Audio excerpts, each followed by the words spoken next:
See anything on the box score you like? Yeah, you see that 18 right there? Absolutely. And you see that 7 right above it? That's what I like. In many ways, that game's kind of reminiscent of some conference tournament games, high scoring, a lot of pitchers. How valuable is that to get that at the end of the season right before then? I was stressed going into this one because our pitching staff is a little bit stressed. We needed this game to go kind of like it went, 7 innings, and use some guys that haven't pitched much and rest some guys that need rest because the way this season has gone with our staff, it's been stressful on a couple guys, and fatigue sets in and soreness sets in, and you got to try and manage it the best you can. So we needed a game just like this. We didn't need them to score 7 in 1 inning, but we needed some guys to start swinging the bat offensively. It was good to see that, and needed the guys who pitched to pitch. Randy, after the last weekend series, you said your team was kind of hunting home runs maybe a little bit, but then you come out and obviously hit a bunch in this one, but it seemed like different kinds of swings, really good contact swings that just went a long way.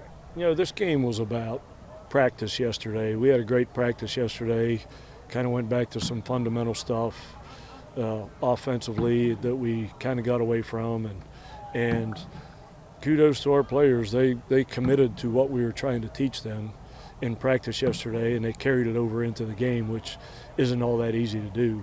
It's you live and die by the homer, I guess, with this team. And we hit some this past weekend, but we didn't pitch well enough to overcome it. Fortunately, I don't know what we hit, 6 today, 6 homers. Yeah, I'll take that every day. That's when you guys come along and say, the Mountaineers are undefeated when they hit 6 homers in a game. Yeah, shocker. That's a key stat. Right? Yeah. You've obviously kind of along that line. I mean, you've obviously seen a lot of home runs hit in this park, but have you ever seen the ball carry like it did tonight? You had one off the top of the scoreboard and one on the roof on your office out there. I think that was more of a function of the guys hitting them than the ball carrying, because it wasn't windy. Yeah. The look at the flags, the wind was blowing straight down, it looked like. So that's a joke. Right. No, got you. But, yeah, it was guys that are good hitters with power hitting those balls, So that was good to see JJ get into one and Chumley get into one. That's encouraging. I know one thing, we'll take the field Friday with confidence. It's 9 straight at home now, I believe, and you haven't lost a home game since March. Have you been able to pinpoint any reasons for the success of this venue? I didn't know that. I don't care about that, and that means nothing going into Friday. But that's not a testament to our team as much as it is to the crowds and the community and the state that's supporting us. Because I hear little comments out of our team saying how they love playing in front of packed houses at home, and we play better in front of packed houses. So we couldn't do that if it wasn't for the fans and the people in the community. So asterisk on those last 9 wins to the atmosphere that this community has created here. Coach, for basically the second year in a row, you're coming up on the last couple series, Big 12 series, and you guys are right there in the mix. This one being at home, with the importance of the series coming up, will it be hard for you to block out at all that this will be your last 3 home games coming up? You guys keep reminding me, and so does my wife. So one thing I don't want this to be is about me. If it becomes about me, then that'll just be a huge distraction. I want it to be about the kids and the fans and the community, and just do what we do. When I've coached my last game, then I guess it can be about me, because it doesn't affect this year's team anymore, because I won't be around. But as long as this team is playing and playing well and has a chance to do something, it needs to be about them. Is this as much as you have had to juggle, find different combinations with the pitching staff, and going into this last week in the postseason, is that going to be as much about matchups and determining who may be out there? Yeah, this has been a trick now. We don't – actually, the rotation that we're going to have this weekend was the rotation we were going to start the season with. Had Derek Clark not got injured, so Cooper, Clark, and Spitolsky was our original 3. So that can be a positive. I guess we thought going into the season that these were our three best guys that gave us a chance to win. So that doesn't mean you're going to win. It means that those guys are very capable.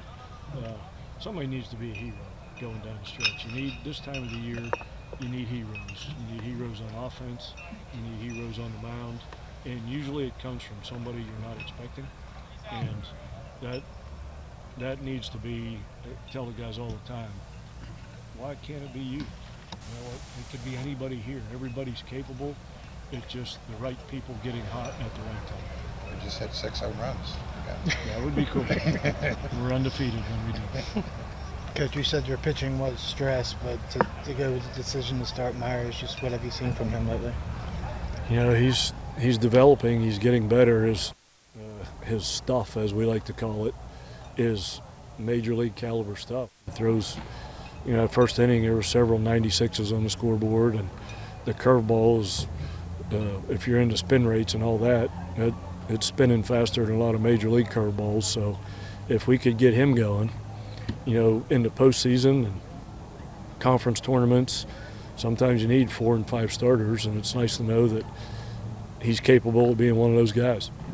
So he's on track to be a superstar before he leaves here. Do you feel like you need a sweep this week to have a shot, or do you even look at? I mean, I feel like we need to get Kansas State out in the first inning on Friday. That's what we think about. If you start thinking about what happens down the road, then you lose the first inning. You got to think about each moment as it comes, and we're not going to look ahead to that. I mean, it kind of is what it is. Kids get on social media and all these websites, and everybody asks them questions, so they know where we are. I don't know. I think our RPI is still in the top 40, and the 6 games we have left are all against teams that are ahead of us in the RPI. So if we win a couple games, we'll move up. You never know what can happen, but you can't ignore it, but you can't focus on it either. 6 games, so you guys are forgetting about the midweek for next week? Or 6 as we stand here today. Right. So no decisions have been made on that yet. You good? Thank you. Thank you. Guys.